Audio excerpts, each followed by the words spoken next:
pit crew rules will test team speed, athleticism, safety protocols. Pit road, where the work that often leads to NASCAR race victories is accomplished, could be an even more important strip of pavement this season. Among the raft of off-season changes announced by NASCAR, over-the-wall crews will be cut from 6 to 5 this year, a decision that has made for a busy winter for Cup Series teams. The loss of an over-the-wall team member, plus additional modifications, is expected to significantly change the look of pit stops and, more importantly, the length. And one veteran crewman says the change could lead to more injuries among the men who go over the wall. NASCAR, changing pit crew rules for 2018 season. More notable changes as NASCAR embarks on 2018 season. Top pit crews typically change 4 tires and refuel their cars in about 11 seconds. The change is expected to increase the time to around 13 seconds, particularly in the early weeks of the season as teams adjust to the new landscape.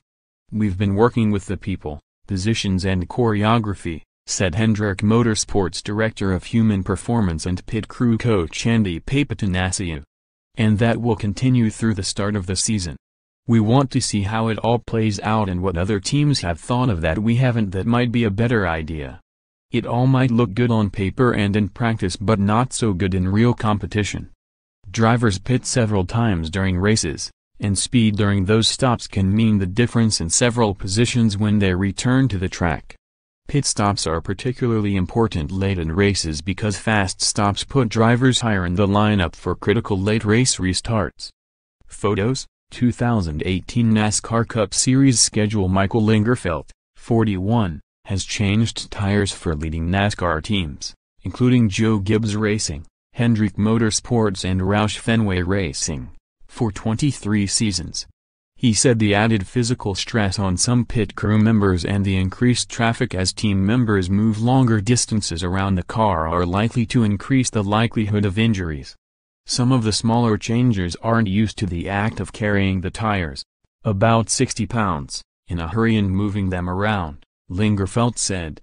That might not be a problem at Daytona where there aren't as many stops, but at a track like Atlanta, where there might be 8 or 10 stops, it's going to wear on them. Some of the guys don't have the body framework to carry themselves and their tire and then get into position in a hurry. Lingerfeldt knows about dealing with injuries. In the 2000 Daytona 500, while changing tires for driver Tony Stewart, Lingerfeldt was hit by Stewart as the driver left his pit, breaking Lingerfeldt's leg. Late last year, Lingerfeldt suffered the shoulder injury during pit practice, and he is still recovering from surgery. There are key changes beyond the loss of one team member. In the past, the fueler has been allowed to make chassis adjustments in addition to refueling the car. Now that option is gone. And tire changers will use power guns supplied by NASCAR instead of guns owned and modified by each team. The changes haven't been greeted with universal praise in garage areas. They keep trying to make everything closer and closer together, and sometimes I feel like they do that, and other times I feel like they make it worse, said driver Kyle Busch. You're only going to have so many guys that are going to be good at what they do. There are only so many tight ends in the NFL that are good at what they do. There's 5, maybe. And there are 32 teams. We've got 40 teams, and there's probably going to be only 5 or 6 guys that can do their roles at our level. With the rest, it's going to get pretty bad pretty quick with guys not being able to do it, or there's going to be injuries, too. We'll see how all that goes. At least in the season's early weeks, teams are likely to address the change in different ways. Some might blend the former roles of tire changer and tire carrier, others might decide to have one crew member carry 2 tires across the wall instead of 1, as in the past. The possibilities are numerous, and it's certain that teams have tried many variations on the theme during off-season practice. Although the change from team-supplied pit guns to NASCAR-supplied guns might seem minor, it could mean a significant difference to some tire changers, adding often critical fractions of a second to their work.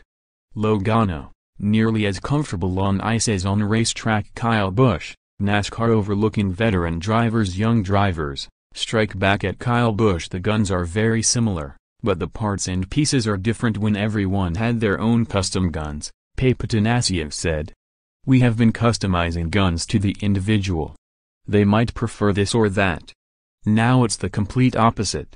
Now we have a gun that no one can touch until they get it an hour before the race. Lingerfeld said the new guns are heavier and slower. You've already slowed the pit stop down by taking a person away, and now you can't run the guns as fast as you're used to, he said. NASCAR Senior Vice President of Competition Scott Miller said the pit crew and pit gun changes should put a new emphasis on the athleticism of team members. I think the athletes are certainly part of the show and part of the story, and the more emphasis that we can put on their performance as opposed to a fast jack or a fast pit gun, the better the level playing field and the better stories we have to tell, he said. Teams are penalized when loose tires roll outside their pit box during stops, and Papatanasiou said some teams probably will spend additional time in the pits making sure tires are controlled with one less person on the task. Anytime there's a change, there's an adjustment period to the change, he said. People are going to compensate by spending extra time and being extra safe.